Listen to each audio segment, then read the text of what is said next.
World, what's up? What is up, world? Today, my guest is Robert Jones, a film producer and all-round nice chap. But just before we start, a few words from our sponsors, Endless Fugitive. They make amazing casual wear that not only looks good, but feels good too. And if you use a promo code World What's Up, you'll get a 10% discount. So why not check it out? Hello, Robert. How are you? Hello. I'm good. Good. It's good. Thanks for getting on here. I normally say how, if I know, guess how I know. We use the same sporting facility where we have a little sauna. We're very fortunate to have a 50-meter pool on our doorstep, which is a real luxury. And I know Rob from there. Rob is obviously he's a producer, and he has produced one of my all-time favorite films. I've got to say, The Usual Suspects, as well as Gosford Park, The Constant Gardener, High 8, Dirty Pretty Things, and Channel 4's Babylon, as well as producing a film which I'm not overly happy. I haven't actually seen it yet, where they blow up Upton Park, which he takes great joy in. Funny enough, I've got it queued up to watch after we finish this interview. So first of all, let's start with that. How did that come about? What, the Upton Park thing? Yeah. That's a funny story, actually. We, at the time, I was running a business called The Fizz, which was both a film production company and a kind of financier. And we had an association with a UK film distributor called Signature, run by a guy called Mark Goldberg, who is a rabid West Ham fan. And he, at some point in the company's life, sold part of it to David Sullivan. Right. And one day, David Sullivan told him of the plan to move and to sell the site to, I think it was Galliard or Barrett's initially. I can't remember which way around it was, but to redevelop it. And there was going to be this period where, after the end of the season, where there was like 2-3 months of nothing happening, of kind of starting to slowly dismantle the stadium, but it was still yet to be completely decommissioned. So Mark came to us and said, why don't we shoot a film there? And we said, okay. The reason this story is quite interesting is because it's completely the arse about face way of making a film. Someone comes and says, I've got a location. Can we write a film? to go into the location. So we kind of started a beauty contest, a sort of a talent contest for well, we knew that probably in the time that we had a fairly this was around the November of the year before we shot the film, and we eventually shot the film in the summer. And we had a very short period of time in which to both conceive an idea, get it written, cast it, finance it, and then be ready for when the stadium was A, empty, and B, still standing. So we went around to all the agents and said, here's the pitch. It's a thriller. It's set in a football stadium. Give us your, get your writers to send us their ideas. And of course, no one who was particularly experienced was that responsive, because the bigger the writer, they're all very busy. And it might have seemed a bit lowbrow and a bit too, straight down the line entertainment. But we got quite a lot of ideas from less experienced writers, and we whittled down. I can't remember. I think it was 70 or 80 pitches we had. We whittled them down in a kind of Britain's Got Talent style to a much smaller number. Got them to do a longer version of their pitch, turn it into a treatment, and we ended up just before the Christmas of that year with a couple of writers who we commissioned to write a script. and they turned around a first draft of the script in record time. And we went to LA in January to try and get a sales agent for the film and try and start casting the film. And the reaction, even just to the pitch from the distributors around the world, was, "Yeah, I want it, I want it, I want it." It was kind of, it was like Die Hard in a football stadium or something. And then we had about 3 months in which to cast it in a way that would raise the money. And we managed to do that with firstly with kind of hooking in Pierce Brosnan to play the baddie, and then yes, that's never a bad thing when you get the former James Bond involved, right? No, exactly. And then a guy, Dave Bautista, who was very much on the rise at the time. He'd just been in that Marvel movie, and he'd done a number of things, and he was kind of itching to do a lead role. And then we were ready to, cutting a very long story short, we were ready to shoot. Obviously, we had to find a director first as well. And I got a guy who I knew, a guy called Scott Mann, who is English and had done a few kind of smaller action films. And then we set about kind of making it over that summer. So when did you know you were actually going to blow the stadium up? Oh, we that was written into the script. Right from the start. I'll say at this point that Robert is a Spurs fan. So no, I'm not. How dare you? I'm an Arsenal fan. Oh, that's not quite as bad then. It's not as bad. I know West Ham hate Spurs much more than they hate Arsenal. Yeah. But because the joy you'll get out of it felt more like you were a Spurs fan. No, I tell you what, it was a blast to make that, because they were the people at the stadium were absolutely lovely, incredibly accommodating. We played the last ever match on that pitch.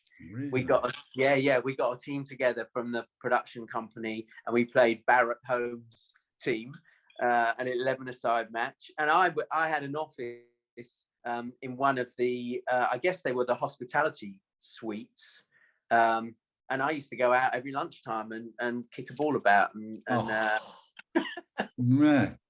It was great fun. But that's most West Ham, because as most of my listeners know, I am a West Ham fan. That's most West Ham fanboys' dreams of going kick a ball around the iconic Upton Park. And you exactly. You played in the last game. Wow. And here's an Arsenal fan who's getting a kick doing it. But no, I think every time you make a film, you learn a lot.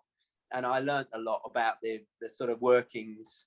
Doesn't matter what stadium it was, about the workings, the ins and outs of a match day, and all the kind of behind the scenes stuff. It was really, really interesting. And then we had a lot of fun just doing stupid things around the stadium. The motorbike does a jump, and that was fun shooting. And that was a real jump. It wasn't CGI. No, it was a real jump. I mean, obviously with ropes and stuff like that, but which were then painted out, but in CG. But we did as much as we could in camera. There's all sorts of stunts going on. It's really good. And then obviously with the pièce de résistance not for West Ham fans, because I got a lot of. Luckily, I'm not on social media particularly, but I know that at the time we blew the stadium up, I got a lot of abuse. I can imagine. No direct death threats, but bit of abuse. All right, Rob. Let's go back in time. Let's go back to the beginning. Tell us a little bit about where you grew up and what you wanted to be when you were a kid. I grew up in North London. I've only ever I've been all over the place, but I've only ever lived in London. And what did I want to be? I was a professional musician before I was in the film industry. So I was in bands when I was in my teens. And by the time I was 19, I was signed to Phonogram for a deal, and then joined another band and was signed to Warner Brothers. you know, it was How did they get great on? fun. Well, that's why I'm in the film industry. Living proof. We had, no, listen, I was 19. By the time I was 19, I was supporting the Pretenders around the US. Nice. on a like an 8-week tour. We'd had a hit single in Australia, although we didn't ever go there. We'd gigged all around the UK, in parts of Europe, supported Dexter's Midnight Runners on a tour, then formed a band with some of them. So it was great, but it kind of imploded at some point through a whole set of boring circumstances, and just to prove that the stars have to be aligned, I think, in any kind of venture. And if they're not, things can go belly up quite spectacularly. So that's how I ended up in the film and TV business. So how did you end up in the film and TV business? Total fluke. I was actually I was on the dole, and then I got a job in some crazy company, actually literally just down the road from where I am now in East Finchley. And it's a building that was opposite East Finchley tube station that's now just been developed into flats. But it was selling, this was in, when was this? This was in the very early 80s, like 1980 or 81. And they were selling advertising space over the phone to for charity dinners. And you would get on the phone and you would go, and in those days, companies had big charity budgets, which I don't think they do so much anymore, unsurprisingly, given the state of most people's finances. And you would get on the phone and you would try and sell them, you know, advertising space in the brochure for this, that, or the other charity do. And I was quite good at it. And I got a job there for a friend of mine who absolutely hated it, and she didn't last more than a couple of weeks. She then went on to become a programmer at the Scala Cinema, which at that time was in King's Cross. And they had just started a company, the owner of that, of the Scala, and a guy called Nick Powell, who started Virgin with Richard Branson, had just started a company called Palace. Nick had a video shop. This was like the early days, the birth of video, which only your listeners of a certain age will even be able to visualize. But yeah, the concept of actually going into a shop, getting a video, getting a big plastic oblong and sticking it in a machine. He had a shop in Kensington called the Video Palace that was quite well thought of, that used to do a lot of subtitled films before anyone was really watching them. And he and a guy called Steve Woolley, who was running the Scala, started Palace Video in order to license films and start to distribute them in the UK. And at the time, they were based in the Scala Cinema in King's Cross, and they had usherettes selling over the phone in between film performances, and it wasn't going so well. And one day, Steve had said to my friend Joanne, who was his programmer there, "This isn't going very well," or words to that effect. And she said, "Well, I know someone who's mouthy and can sell."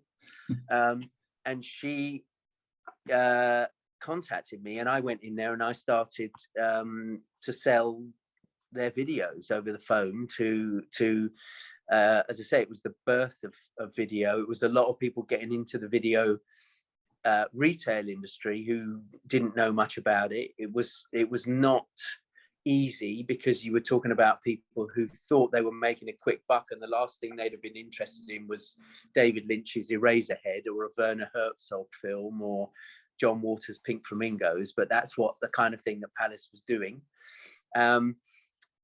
And I did well at it, and the company was a very young company. As I say, it was the 80s. It was completely different in terms of opportunity to how I think it is now for, you know, the generation that I was then, the early 20s. And as the company grew, I grew with it. and within 2 or 3 years, I was running its video distribution company, distributing other labels as well, like Virgin and Island Pictures, which was the offshoot of Chris Blackwell's Island Records. And we did all sorts of interesting things, like music videos like U2 Under a Blood Red Sky. We distributed making Michael Jackson's Thriller video, or the making of Michael Jackson's Thriller video, which was a massive success. It was huge, I remember. We did The Snowman, with the original David Bowie commentary, and Palace itself had its first big hit with the notorious Evil Dead that ended up in the prosecution of the owner of the company and possible jail sentence had he been found guilty under the Obscene Publications Act. So I kind of did that for 10 years. I ended up, after probably 4 years, being the head of the acquisitions for the company. So I would go around to film festivals, watch films, read loads of scripts, visit film sets, try and be the first to the good films and buy the rights for the UK. And then in the early 90s, 91, the company eventually folded, and I kind of went out on my own, and I started to buy films for other companies around the world, including this country, and started a kind of affiliation with Polygram, who obviously was a big record label, but also had started in films. And you brought in some big names as well. Big films. Yes. I bought Reservoir Dogs. I was the first person to buy Reservoir Dogs around the world, and Shallow Grave, Danny Boyle's first film and stuff. But from there, I kind of moved into producing, and The Usual Suspects was my first baby that I found and put together, and it was quite a traumatic experience, just a baptism of fire, I suppose you'd say. And also produced Paul Thomas Anderson's first film, the guy who did, There Will Be Blood and things like that, called Heartache with Sam Jackson and Gwyneth Paltrow. And so that's kind of how. So I got into it through the business side, even though I came into the business through. Well, not through music, but my schooling wasn't in business when I first entered. And then it's amazing how you could do that nowadays. It'd be impossible to get a start with that. The people would have wanted degrees and all sorts now, but it seems in those times I don't have a degree. I did a year at the LSE and I dropped out because I got a record contract when I was in a band, much to my parents' disappointment at the time. So The Usual Suspects, you just saw the script for that and you just thought this could work? What happened was I was at the Sundance Film Festival in the days before, and this was like 1992 or 93, where it was a very, very small festival then. Now it's completely unmanageable. It's crazy. And there was probably only 5 or 6 people that went there from Europe to buy films. And I saw a little film called Public Access, which was Bryan Singer's first film that he made for about $250,000. And I just thought it was very interesting, flawed, but interesting. And I contacted him and said, let's do something, what do you want to do next? And a month or so after that, he sent me through this script. And I, as I say, through my working on acquisitions, through trying to buy films, I'd read lots and lots of scripts, and I suppose considered myself a reasonable judge of what was good and what wasn't. And this one just kind of, I'm not even sure I've ever read a better script in all the years. It was an amazing script, and the director and the writer, Chris McQuarrie, who's now a big director in his own right, doing all the Mission Impossibles and goodness knows what, they'd been working on it for quite some time. So it wasn't a first draft that I got. It had been worked and reworked, and pages torn out and rewritten and everything else. But it was a real kind of hair on the back of your neck standing up moment when I read that, and that's not to say it was easy to put together, because I wish I'd kept them, but I had so many rejections from the business, partly because they're lazy and they probably didn't read the whole script, and they probably, Reservoir Dogs had been out not long before, and they probably read the first 20 pages and so, oh, it's another Reservoir Dogs. You know, how wrong could they be? How wrong could they be? Not that Reservoir Dogs isn't a great film, but they're not. They're not. You know, the similarities are there, but they also, there's a lot that's different about them. Huge amount that's different about them.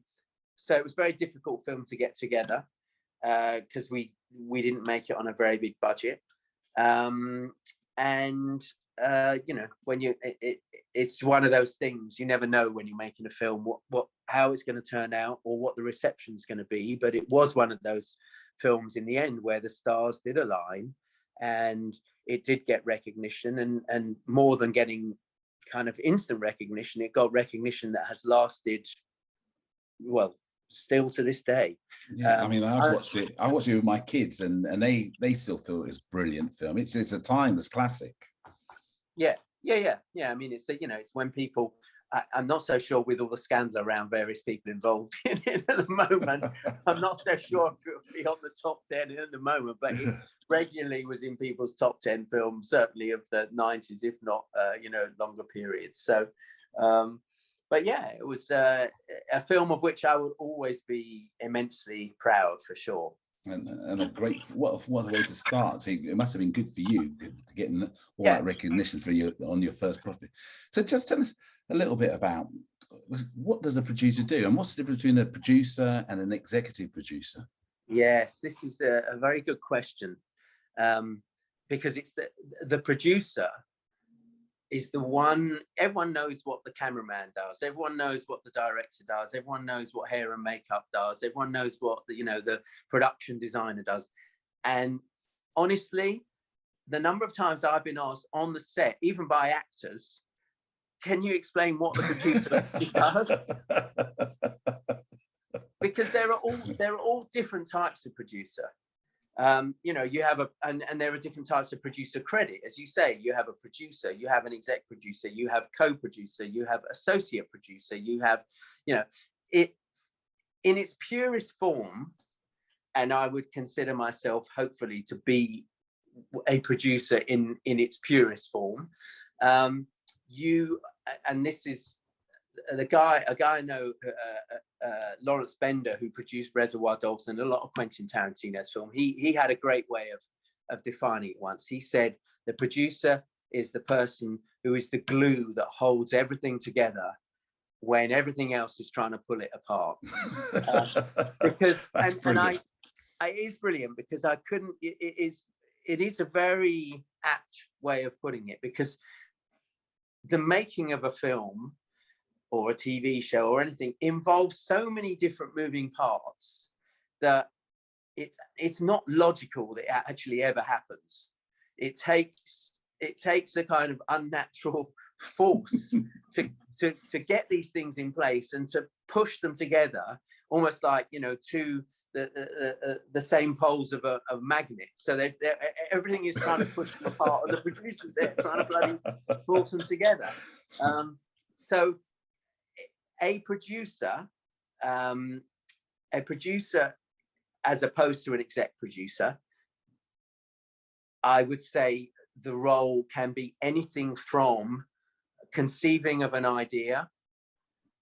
For instance, on the TV show Babylon, I created that with Danny Boyle. So that came out of a conversation we had, quite a random conversation, about an article that we both read. And we just said, well, that sounds like an interesting territory for, is it a film? Is it TV? We don't know yet. But we started to develop that idea together. And then we brought on the writers, Sam Bain and Jesse Armstrong, Jesse, who wrote Succession, eventually to write it. But so in that case, the producer's in at the inception of an idea.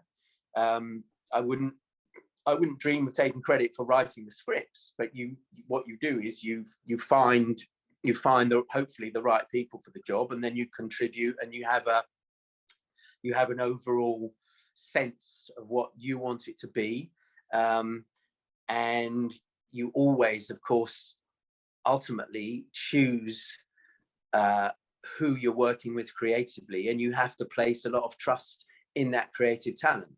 Otherwise, there's no point in working with them in the first place. So you have to work with people who you think are going to bring something to the project and take it on and take it further than it would otherwise go. So in that case, as I say, in the inception, you could be a producer who goes out and finds a book that they want to turn into a film. So you go and buy the rights to it. You could find a director you want to work with, and you say, what do you want to do? As I did with Bryan Singer. And then they may say, well, I like that book, or I've written this script, or I know someone who's written a script, and here's what I want to do next. So you're sourcing the material, you're helping put the team together, or you're putting the team together that develops that material into something that can be made into, whether it's a film or TV show. And then all of those steps along the way, it's a bit like, what's a good analogy? You're kind of building a team. You're building a team that consists of a writer, a director, at some point, whether it's before it's financed or not, or after, the right casting choices, the right financial partners, the right distribution partners who are going to be sympathetic to the project, who are going to give it its best chance when it gets out into the market. And the producer's at the center of all of that. There's no one else really in the process who...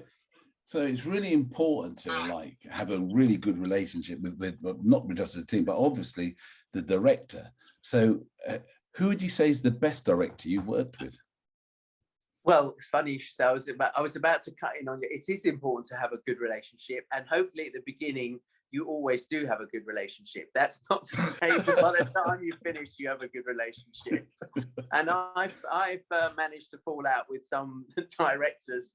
I think in terms of, and I would put those kind of personal relationships aside in answering that question, because I think the best directors I've worked with are the ones who are very singular in their vision, in what they see the film to be, and very singular in their efforts to make it in the way they want to make it, even if that means creating difficulties for the people who are raising the money.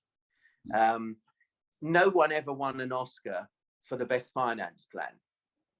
The public don't care how much a film costs, and the public don't care how the money was raised, or who put it in, or who had to do what to get it. What they care about is the art, is what they see on the screen.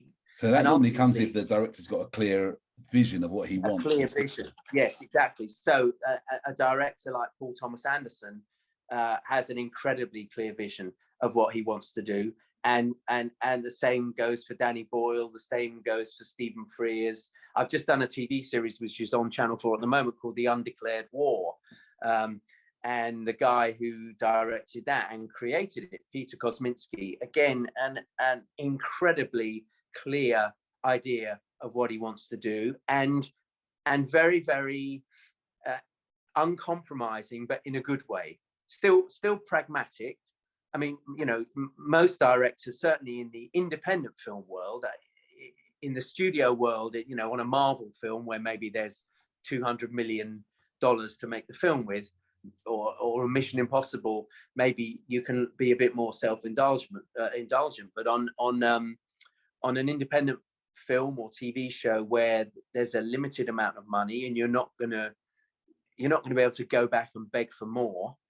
In general, you have to be clear what you want to do, and you also have to even the director has to understand that there is a certain amount of money to play with. And if you want to be lavish in one direction, it might mean that you have to cut your cloth in another. But in general, what you want in working with a director is someone who does have that clear vision, someone who works really well with actors, because that's the primary on-set relationship. They're the ones who are responsible for making the actors feel comfortable enough to give of their best, or uncomfortable enough to give of their best. They're the ones who control that dynamic. As a producer, I may be on the set, but I'm certainly not giving notes to actors or anything like that. That is absolutely the director's domain, and I would never dream of treading on their toes. That's the central relationship in terms of what comes into the camera. So I think those kind of directors are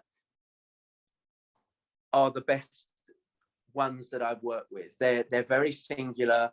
They're very focused on what they want to do, and they want you to provide as a producer. They want you to facilitate, and that's one of the jobs of a producer is to facilitate, is to understand the vision of the director and to make it happen.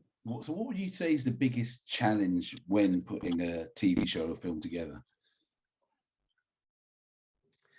I think I won't say it's plain sailing going through, because it never is. But I think one of the biggest challenges is the early decisions that you make. Who is the right writer? Is the subject matter something that has the level of appeal to match what the project's going to cost to make? There's a lot of early on in a project, there are a lot of very, very important fundamental decisions that if you get them wrong, it's quite hard to re-engineer. You've started off in the wrong direction. So building a team who all agree on what the project should be, and you're all going in the same direction. Exactly, yeah. And I always think there's a certain amount of, and it takes a lot of energy to make one of these things, and the more of that energy that can be positive, the more chance you have of making something good. If you have decisions that result in negative energy, or you choose people that result in negative energy because of unnecessary friction, and I'm not, artistic or creative friction is fine, but if you just choose the wrong people who have a different idea of what they want the project to be, that can just kill it. So I think one of the biggest challenges is to get those very early decisions right. And I'm not saying that if you do get them right, it's plain sailing from there on in, because every project has a problem, at least one problem, if not more. And it doesn't matter how many you've done, there's always going to be something. There will always be something that kind of swipes you bangs you side of your head when you're looking that way, thinking, "Oh, I've got this worked out," something like that. Okay, right. Last question. Yeah. And it's two questions really. First of all, if you could say something to your younger self, word of advice, what would it be, and what would you like your legacy to be? That if I could say something to my younger self, I would have recognized earlier some of the things that I've said about relationships. I'm either by virtue of my own personality and by virtue of kind of understanding the way the market works from being in the distribution end, I probably with some directors butted heads a bit too much early on in my producing career, when I should have stood back and gone, you know what, I won't fight this battle. I'll leave that one for another day. And that's something you learn as you go along. And that kind of wisdom is very hard to have when you're first starting, because ultimately when you raise money for something, your neck's on the line. Right. So you'd go back and say, look, I have a little bit more leeway with this from these guys. Yeah, Yeah. And in And then, terms of your legacy, so legacy wise, I think that as a producer, largely because people don't really understand what a producer does, which is fine. And by the way, back to that question of producer, if you want a really quick and easy, what is a producer versus an exec producer in film? A producer, as I said, really is at the center of the project. The exec producer is more likely to have a less creative role and is more about finding money, finances. Conversely, in television, the exec producer is a kind of higher credit than producer. Producer is more nuts and bolts, but the exec producer probably owns the company that's making the show and is the one that the broadcaster will interface with. After those two credits, there are a whole lot of other producer credits, some of which are earned and deserved, others are vanity credits, and others are I suppose, credits that really are just like a tip, almost like giving a waiter a tip in a restaurant. I mean, you've got from in this day and age, where so much of the power, particularly in making films and the high-end television, lies in the hands of actors and directors. You now have a lot of actors who have their own production companies. That's right. Yes, it seems to be more and more, and and I'm not saying that they don't now have a very active role, but I guess before that came around, you had a lot of actors, or some actors, whose agents or managers realized that their names were being used to go out and raise money for films. So they pushed for them to get producer credits, even though they weren't necessarily doing the producer role. So it's a credit, or it's a position, the overall producer position, that is confusing for people, because there are many, many different reasons why someone actually gets some kind of producer credit. Even to the point of some investor putting some money into a film, and his niece gets a little part in the film, and he gets an exec producer credit or an associate producer credit or something. So it's a slightly sort of maligned credit in that respect, which is why I say there are pure producers and pure exec producers, and there are other reasons why. I sound a bit sniffy, I know, saying that, but I also know how much bloody work actually goes into making these things. I was going to say, because it's like any industry, like if you're a plumber and if somebody was like an executive plumber, you're doing all the graft and they just get the credit. No, I know. When if you see your name on the credits and you're sharing your credit with someone who did absolutely nothing on it, it can be slightly galling. But hey, I guess with experience you learn to live with that. So back to the legacy. So I'm not expecting fame, and I certainly don't want notoriety.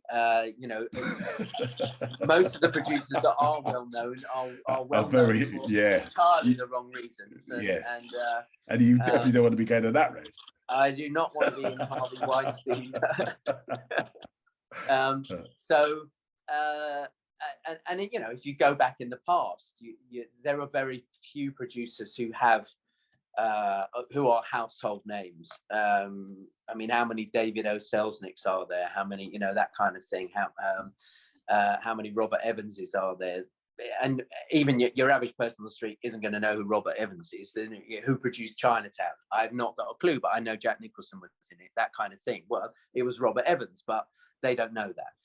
It's like a sort of unsung hero. It's like it's the guy who brings it all together, but it's like it's always the actors who are going to get the credit. I think you stumbled upon a great book title for any biography of a producer, from unsung hero to unsung zero.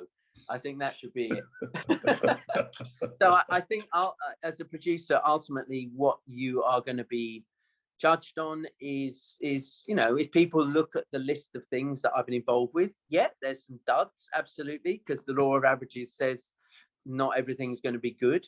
But I think that there are some films in there and TV things that I am very proud of, and that's really fine. That's fine with me. That's fine with me. You know, I like very much the TV show that is on at the moment. I think that's really good, really meaningful. And I would like to think, actually, thinking about your question, I think that film and TV are at their strongest when they don't just entertain, they kind of make you think, and can even make you change the way you think. And I'll give you a little example. When we made Dirty Pretty Things, which was at the kind of the beginning of the conversation about illegal immigration and people coming over who were highly qualified people, but ended up doing the bargain basement jobs like hotel porters or taxi drivers or whatever else. And they may well have been, you know, surgeons in their own country or whatever.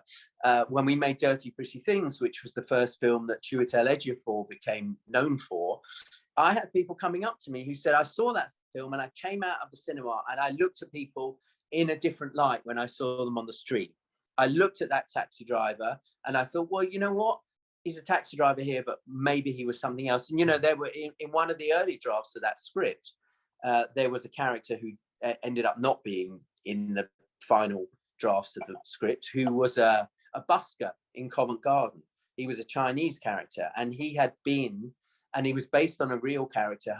He had been like the conductor of the Beijing Philharmonic or something like that.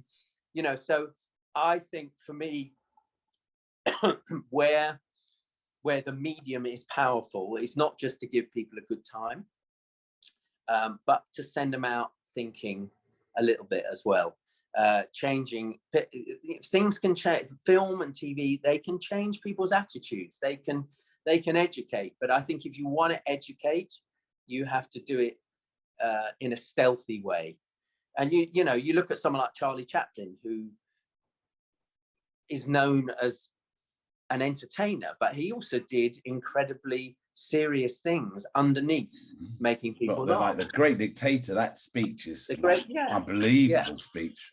Unbelievable speech. Every time I listen to it, like you get goose pimples, you know. Yeah. So you know, our responsibility is to no one wants to go and see something that they think is going to be a really dreary evening and a bad time.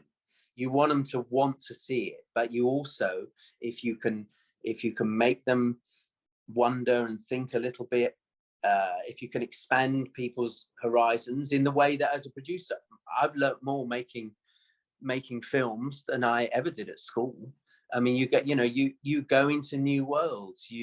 So they're the kind of things that I would link the projects of which I'm most proud.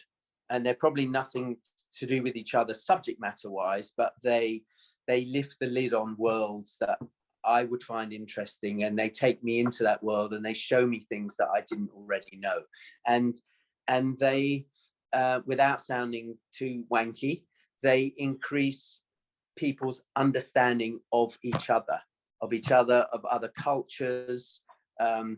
They open people's minds up. And I think if I've been involved in anything that has done that, and I know in the case of Dirty Pretty Things, I certainly was, that for me is something to be proud of, for sure. Absolutely. Well, Robert Jones, it's been an absolute pleasure talking to you, and hopefully you'll go on and keep doing stuff like that. Just hearing you talk about that with that kind of passion, it reminds me of why I love film and why I love TV. It is just for those moments where you watch something and it does touch you and it does make you think about it. So long may you continue, sir. Long may you continue. Thank you very much, and I will see you underwater. You will definitely see me underwater.